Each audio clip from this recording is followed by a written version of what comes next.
L'impact des grèves et des ouragans qui impactent directement la croissance américaine mais aussi le secteur de l'emploi. Israël a attaqué l'Iran il y a quelques jours.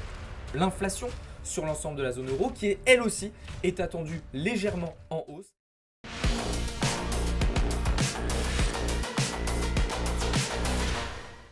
La semaine la plus importante de l'année, les amis.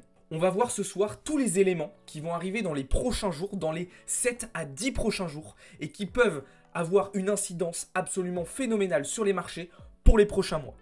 Bonsoir à toutes et à tous, j'espère que vous allez bien. C'est Alex pour Bamboufine et on se retrouve comme tous les week-ends pour faire le débrief de la semaine, mais surtout pour préparer les 7 à 10 prochains jours qui arrivent sur les marchés et qui vont être clairement décisifs, que ce soit d'un point de vue politique, macroéconomique, microéconomique, géopolitique ou encore technique. Il va y avoir énormément de choses à voir, à dire et à travailler ce soir. Juste avant de commencer, comme d'habitude, je vous invite à vous abonner si ce n'est pas encore déjà fait et surtout à nous rejoindre dans le serveur Discord. Vous avez tous les liens en bio et en description. Alors, déjà d'un point de vue macroéconomique, on va avoir une semaine particulièrement dense. Petite subtilité, vous savez qu'on a changé d'heure dans la nuit de samedi à dimanche, donc on va avoir un petit décalage avec les États-Unis sur la semaine. D'accord? Donc en général, l'ouverture des marchés US se fait à 15h30, là ça sera à 14h30. Et donc on va aussi avoir un décalage sur les publications de résultats. Alors, sur la journée de demain, plutôt tranquille, pas grand chose à signaler. Mardi, par contre, on va commencer déjà à avoir des premiers résultats assez intéressants, notamment du côté américain, avec à 15h la confiance des consommateurs qui est attendue en hausse. Plutôt un bon résultat.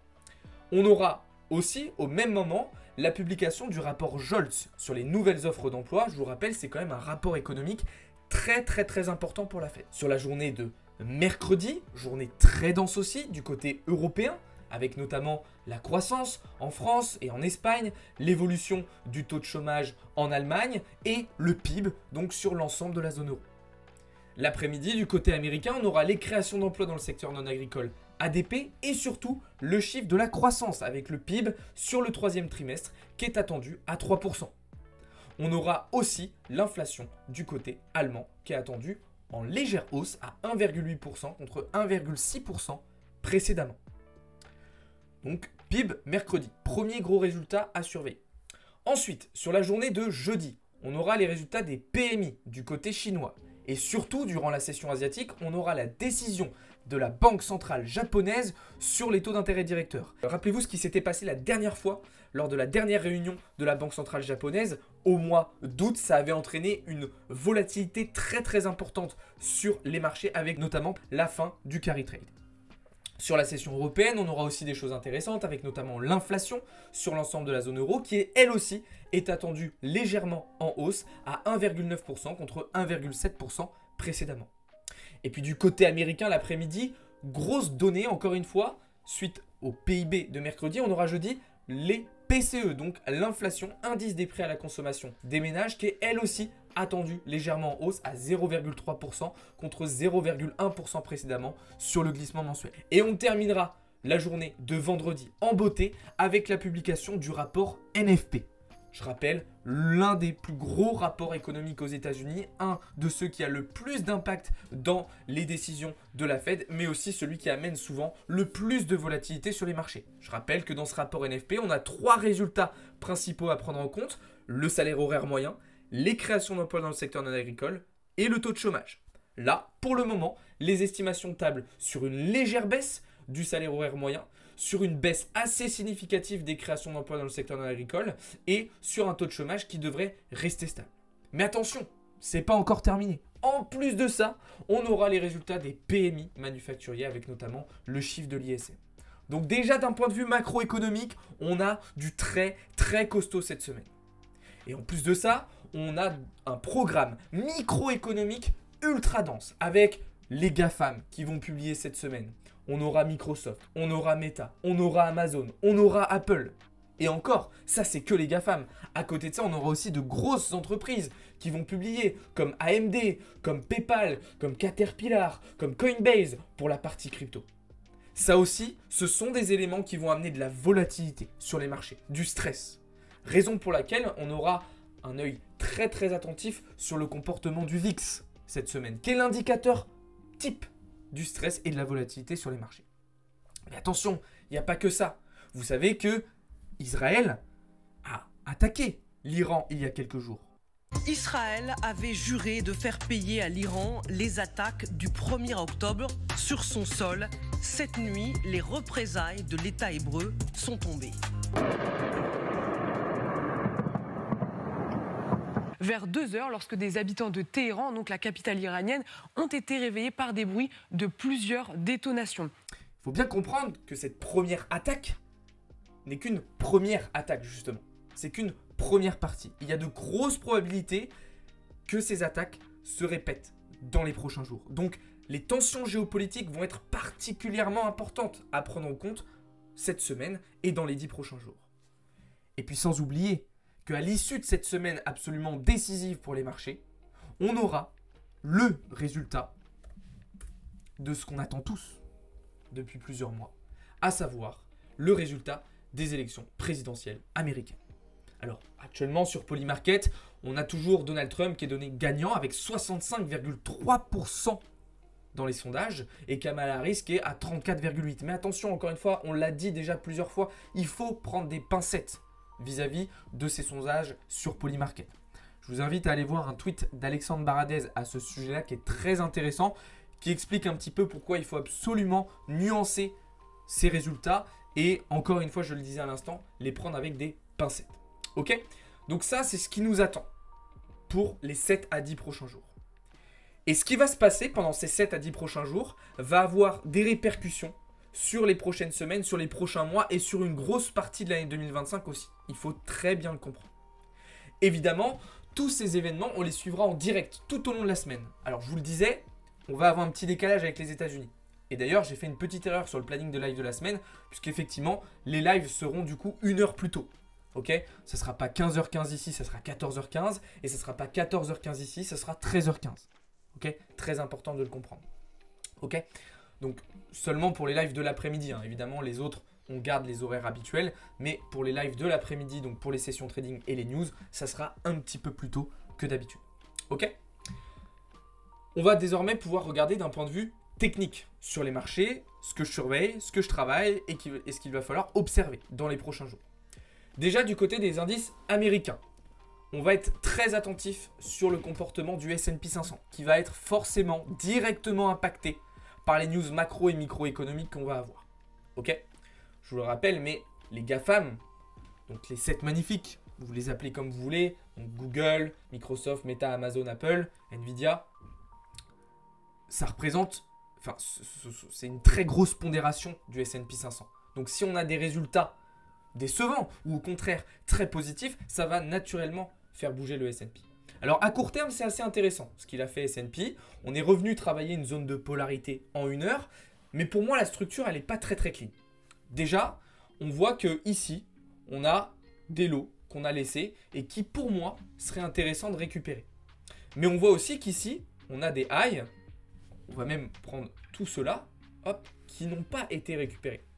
Donc pour moi, sur S&P, on a vraiment des deux côtés, de part et d'autre du cours actuel, pas mal de choses à récupérer. Idéalement, nous, ce qu'on aimerait et ce qu'on va chercher à faire, c'est d'abord venir chercher ces lots et ensuite acheter sur une réintégration pour aller chercher les highs. Pourquoi ? Parce qu'on est dans une tendance haussière, dans un momentum qui est haussier et donc on va tout simplement mettre les probabilités de notre côté et essayer d'accompagner cette tendance haussière le plus loin possible. Donc, une première idée de position, ce serait quelque chose comme ça, à condition évidemment qu'on ait les confirmations nécessaires pour se positionner, comme d'habitude. Évidemment, comme d'habitude aussi, je vous tiendrai au courant dans le serveur Discord de si oui ou non j'exécute cette position durant la semaine. Donc ça, c'est pour le S&P 500. Du côté du Nasdaq, on avait été vendeur pendant quelques jours. On avait eu l'opportunité de sécuriser notre position une fois que le Nasdaq était venu liquider tous ces lots et on est immédiatement reparti à la hausse, sans pour autant faire de nouveaux plus hauts et casser la résistance actuelle. Donc, on reste en observation, mais pour le moment, pas de prise de position plus précise de prévu. Le Dow Jones a été l'un des indices américains les plus faibles cette semaine. On reste en observation, mais pareil, de ce point de vue-là, pas de prise de position prévue. Je bois une petite gorgée d'eau parce que j'ai la gorge très très sèche. Du côté des indices européens, c'est toujours principalement le CAC qui va m'intéresser, sur lequel pour autant je reste quand même plutôt distant actuellement au vu de l'incertitude politique qu'on a en France, d'accord, avec tout ce qui se passe en ce moment autour de la présentation du budget, d'accord. Je préfère pas me réexposer pour le moment. Il peut se passer beaucoup de choses d'un point de vue microéconomique en France et donc politique, mais les deux vont être très très connectés. Donc voilà, là j'observe le CAC, ce qu'on peut noter c'est qu'on est toujours un petit peu sur de l'hésitation autour de cette zone de polarité. Tant que j'y vois pas un petit peu plus clair, je ne prendrai pas de décision. Mais comme d'habitude, je vous tiendrai au courant dans le serveur Discord. Ça, c'est pour la partie indice. Du côté du Forex, on est reparti à l'achat sur euro-dollar. Tout simplement parce qu'on a eu une bonne réaction sur le niveau qui nous intéressait. Attention tout de même, on va rester prudent. C'est pas impossible qu'on revienne chercher un tout petit peu plus bas. Si c'est le cas, je n'hésiterai pas à écarter un petit peu mon SL et faire une deuxième entrée sur euro-dollar pour augmenter ma taille de position avec pour objectif de venir chercher cette zone de résistance daily des 1.1. Évidemment, on va donc rester très attentif au comportement du dollar américain en 4 heures, enfin en 4 heures sur toutes les unités de temps et sur lequel on attend évidemment un repli. Euro-USD, c'est pas du tout la seule paire que je vais travailler. Je suis aussi reparti à l'achat sur du weekly sur l'euro GBP, donc sur l'euro face à la livre sterling. Alors là, on est sur un trade vraiment long terme, on est quasiment sur de l'investissement, ok? Et évidemment, ça reste une position risquée. Donc quand je vous dis ça, c'est absolument pas du conseil en investissement. Ne copiez pas bêtement ce que je dis, ce que je fais et ce que je vous montre. On a aussi l'USD JPY en observation. Pourquoi? Parce que on a vu que on était revenu chercher un niveau de résistance en weekly assez important. Et sur la fin de semaine, on a été plutôt rejeté sur ce niveau de résistance. Donc en fonction de comment va se dérouler l'ouverture des marchés cette nuit, je n'exclus pas la possibilité de partir en short sur l'USD JPY. Du côté des matières premières maintenant, on a réalisé une superbe performance sur le gold. Alors, je ne sais pas pourquoi mon trade a disparu, on va juste recharger la page. Voilà, il est ici. Superbe trade sur le gold. Voilà, on a mis à exécution la stratégie qu'on travaille depuis un moment maintenant, à savoir de l'achat sur repli pour accompagner la tendance haussière, le momentum haussier le plus loin possible. Donc là, on a sécurisé notre position et on laisse courir pour aller chercher notre TP final, voire même peut-être plus haut si tout se passe bien. Et du côté du pétrole, donc on est toujours attentif à ce qui se passe, évidemment, au vu de la situation actuelle. Le pétrole qui est de nouveau bienvenu réagir sur notre zone d'intérêt que l'on travaille depuis plusieurs semaines, si ce n'est plusieurs mois maintenant. Maintenant, voilà, c'est quand même un actif sur lequel il faut être particulièrement prudent en ce moment au vu de ce qui se passe au Moyen-Orient. Je vous en ai déjà parlé, mais moi je reste quand même assez surpris par le peu de volatilité entre guillemets qu'on a sur le pétrole et surtout le peu d'emballement qu'on a sur le pétrole malgré tout ce qui se passe. Là, on aurait pu s'attendre, encore une fois, avec l'attaque d'Israël des derniers jours, que le pétrole reparte très très fort à la hausse. C'est pas le cas. C'est pas le cas. Et le fait que le pétrole ne s'emballe pas de cette manière, ça me fait dire que voilà, il y a peut-être une issue pas trop catastrophique qui pourrait être trouvée. Donc on verra. En tout cas, il faut être très attentif à la situation actuelle. On va désormais pouvoir passer à la dernière partie d'analyse de ce live, à savoir le marché crypto. Alors, Bitcoin, c'est très intéressant ce qu'il a fait en 4 heures. Pourquoi? Parce que on est tout simplement revenu tester cette zone de support, cette zone de polarité des 66 300, 66 500 $. Et pour le moment, il n'y a rien à dire, on a quand même plutôt bien réagi sur ces niveaux-là. Donc, j'ai envie de vous dire, premier point de vue, on reste tout à fait haussier et l'objectif est de venir chercher les highs, les 73, 74 000 $, comme je vous l'explique depuis plusieurs jours maintenant, voire même depuis plusieurs semaines.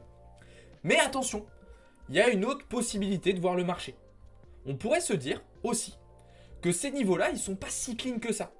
Que cette structure-là qu'on a mise en place depuis quelques jours, elle n'est pas si clean que ça. Et peut-être que du coup, ça serait intéressant pour le marché de venir travailler un petit peu plus bas, Premier niveau technique intéressant, 63 700. Deuxième, 61, on va dire 61 700, avant de repartir à la hausse. Il y a ces deux possibilités-là. Soit on va tout simplement faire du up only vers les ATH, soit on va avoir le droit à un petit peu de repli avant de repartir plus haut. Et pour ça, il va falloir être très très attentif aux données d'order flow et d'order book. Ce qu'on observe depuis quelques jours, et globalement depuis la fin de la correction qu'on a eue avant-hier, c'est que l'open interest repart très très fort à la hausse, avec des fundings en positif. Ça veut dire quoi? C'est-à-dire que sur les contrats futurs, on a principalement des positions à l'achat qui sont ouvertes. Et on pourrait donc avoir une nouvelle vague de liquidation des acheteurs sur le marché. On en a eu déjà un petit peu, on l'a vu quand on a eu ces mèches, que voilà, il y avait pas mal de positions longues qui avaient été écartées du marché. Mais peut-être que ce n'est pas suffisant et que le marché aurait besoin de venir chercher un petit peu plus bas pour pouvoir repartir à la hausse de la plus belle des manières. Évidemment, on va regarder aussi ce qui se passe du côté de l'order book. Et bah, faut pas se mentir, il est quand même très très bien rempli. Alors là, vous voyez les ordres futurs et spot, et il y a quand même pas mal de choses à revenir chercher des deux côtés. On va juste, pour se libérer un petit peu la vision, prendre en compte uniquement les ordres spot. Et on voit quand même qu'il y a quand même du très très lourd à venir chercher plus bas. Et puis surtout, il y a des niveaux de résistance avec des ordres vendeurs un peu plus hauts qui pourraient nous limiter. Donc pour avoir la force de casser ces ordres vendeurs et ces niveaux de résistance, ça serait pas plus mal de venir chercher un petit peu plus bas. Donc vous le voyez, encore une fois, pour le moment, un petit peu d'incertitude sur Bitcoin. Pour ma part, je reste haussier, je reste acheteur, mais je n'ai pas de plan de prise de position à court terme plus précis que ça pour le moment. Ok? Du côté des ETF, on a eu une belle semaine, hein. Globalement, on va pas se le cacher, c'est très très intéressant. On voit vraiment un retour de l'intérêt assez fort pour Bitcoin. Et on a eu de bonnes nouvelles dans la semaine, je vous le rappelle, avec notamment Microsoft qui réfléchit et qui va réfléchir très prochainement à la possibilité d'investir directement dans Bitcoin. Ce qui serait quand même, on va pas se le cacher, une très très bonne nouvelle. Alors justement, en parlant d'actualité, on va faire un petit tour sur les actualités de ces derniers jours puisque on ne l'a pas encore fait. Alors déjà, la première chose, et je vous le rappelle, si vous n'avez pas encore participé au concours, allez le faire au giveaway Twitter. Alors pour ceux qui regardent la vidéo YouTube, ça sera terminé. Mais pour ceux qui sont sur le live en direct, vous avez encore quelques heures pour participer au giveaway. Donc allez-y. En parlant des ETF, on en parlait juste avant. Si on prend les 575 ETF qui ont été émis en 2024, les ETF Bitcoin et Ethereum occupent 14 des 30 premières positions. C'est pour dire l'intérêt absolument phénoménal qu'il y a eu sur les cryptos d'un point de vue institutionnel sur cette année 2024. Alors, c'est positif parce que ça a permis à Bitcoin de faire les performances qu'il a faites. Mais la problématique, c'est que du coup, on n'a pas eu forcément des entrées de liquidités fraîches et massives sur le marché crypto qui auraient permis aux altcoins, eux aussi, de profiter de la situation. Donc, il y a des avantages, mais il y a aussi des inconvénients à cela. Et on espère évidemment que dans les prochains mois, la tendance va basculer, la tendance va s'inverser et qu'on aura vraiment du grand public, de la masse qui va investir directement dans le marché crypto et pas forcément via des ETF. Autre actualité intéressante, pour revenir à la macroéconomie dont je vous parlais tout à l'heure, je vous ai partagé une petite étude sur la croissance américaine et sur l'impact des grèves et des ouragans qu'on a eu dernièrement aux États-Unis qui impactent directement la croissance américaine mais aussi le secteur de l'emploi. C'est des données exogènes qui sont absolument importantes à prendre en compte. D'ailleurs, pour ceux qui sont dans le groupe Premium sur Discord, je vous ai partagé énormément de données sur les éléments qui vont arriver cette semaine. Donc vraiment, n'hésitez pas à aller faire un petit tour dans les différents salons du Discord. Il y a vraiment énormément de valeur ajoutée que je vous ai partagé ce week-end. Du côté français, on a l'agence de notation Moody's qui a baissé la perspective de note de crédit de la France. Donc voilà, plus ça va, plus ça sent le roussi pour nous. C'est vraiment pas bon signe. Pareil, je vous ai balancé un petit tweet explicatif à ce sujet. Et on va terminer avec des news un petit peu plus crypto. On a une nouvelle statue de Satoshi Nakamoto qui a été révélée en Suisse, donc à Lugano. Personnellement, je la trouve vraiment très très sympa. Dites-moi ce que vous en pensez, mais moi je la trouve vraiment très stylée. En plus, quand vous mettez en face, et ben en fait, elle disparaît quasiment. Donc vraiment une belle œuvre, on va pas se le cacher. Et une autre bonne nouvelle du côté de Solana, puisque Solana n'a pas connu de panne depuis 262 jours, les amis, quand même. 262 jours, c'est pas mal. Et d'ailleurs, ça explique peut-être les bonnes performances de l'écosystème Solana. On l'a vu encore cette semaine avec Solana en lui-même qui a été particulièrement résilient, mais aussi des tokens comme le Jupiter ou encore le Raydium qui ont été parmi les top performers. Donc Solana, certes, est très critiqué, mais il y a quand même de belles améliorations qui sont faites. Maintenant, on ne va pas crier victoire trop vite, ça peut très vite repartir aussi dans le mauvais sens. D'ailleurs, dites-moi dans les commentaires si vous préférez Ethereum ou Solana. Voilà donc pour les actualités du jour. On va aller faire un petit tour désormais du côté des altcoins pour rester sur le marché crypto. Alors, juste avant ça, petit point rapidos sur Ether. Évidemment, la dominance de Bitcoin est toujours très haute. On a quasiment atteint les 60%. Je vous rappelle, c'est notre objectif phare. Donc, naturellement, Ether face à BTC est toujours en grosse difficulté. D'ailleurs, il ne faudrait vraiment pas qu'on casse ce support en weekly, parce que sinon, ça peut être vraiment problématique pour la suite, les amis. Pour autant, j'ai quand même pris une petite position à l'achat sur Ethereum. Je me suis fait sortir. Très clairement, c'était une position qui était trop risquée. Le niveau était intéressant, mais Ether était beaucoup trop faible. Et c'est la petite erreur que j'ai faite cette semaine avec ce trade, qui a été mon seul trade perdant.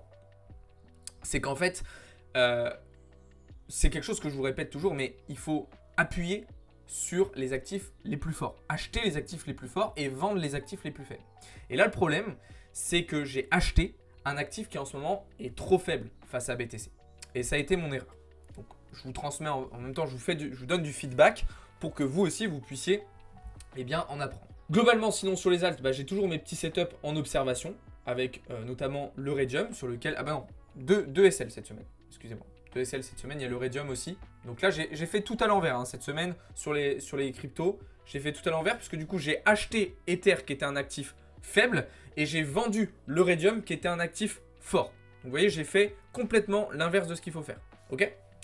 Mais sinon, du coup, hormis cela, j'ai toujours mes setups en préparation. Donc sur ADA, on est venu chercher mon prix d'entrée. Donc là, c'est bon, c'est parti, on est in. On a aussi le NIR sur lequel on est rentré. On a aussi le Render en préparation. Lui, il n'est pas venu encore déclencher notre prix d'entrée. On a aussi le Link qui est toujours en préparation. Donc voilà, pas mal de petites setups sur les alts qui sont toujours en cours et soit qui viennent d'être déclenchés, soit qui sont en préparation. Donc voilà, je répète, mais toujours, on achète les actifs les plus forts, on vend les actifs les plus faibles. Voilà, je vous donne mon feedback de la semaine. Moi, c'est les erreurs que j'ai faites cette semaine, donc c'est toujours important de se les noter pour ne pas les reproduire. Tant que je suis sur la partie conseil, je vous rappelle une chose très importante. 90% des cryptos du précédent cycle ne retourneront pas à leur ATH. Ok? Je vois beaucoup de personnes qui sont très attachées à des backspots, à des cryptos qu'ils avaient lors du précédent cycle. Il faut bien comprendre qu'un bear market, ça fait beaucoup de mal à certains projets. Ça permet aussi à de nouveaux d'arriver. Et ça fait surtout un énorme tri. Donc ne soyez pas trop attachés à certains de vos bags. D'accord? Oui, c'est une réalité. Certes, certaines de vos cryptos vont repartir à la hausse, mais ne vont pas forcément retrouver leur ATH du précédent cycle. Regardez aussi la tokenomics, l'évolution de la supply de ces projets, qui peut tout simplement, d'un point de vue mathématique, les empêcher de venir chercher ces niveaux-là. Ok? Voilà les amis, on arrive au terme de cette vidéo. Pour ceux qui sont sur Twitch, restez là, ne vous inquiétez pas, on va rester ensemble, il n'y a pas de problème. En tout cas, pour ceux qui étaient sur YouTube, merci beaucoup d'avoir regardé cette vidéo. J'espère qu'elle vous a plu. Si c'est le cas, n'hésitez pas à la liker. Si vous avez des questions ou des remarques, n'hésitez pas à me les faire dans les commentaires. Sur ce, je vous souhaite à toutes et à tous une très bonne journée et semaine au moment où vous regardez cette vidéo. Et je vous dis à très vite. Ciao tout le monde, c'était Alex pour Bamboufine.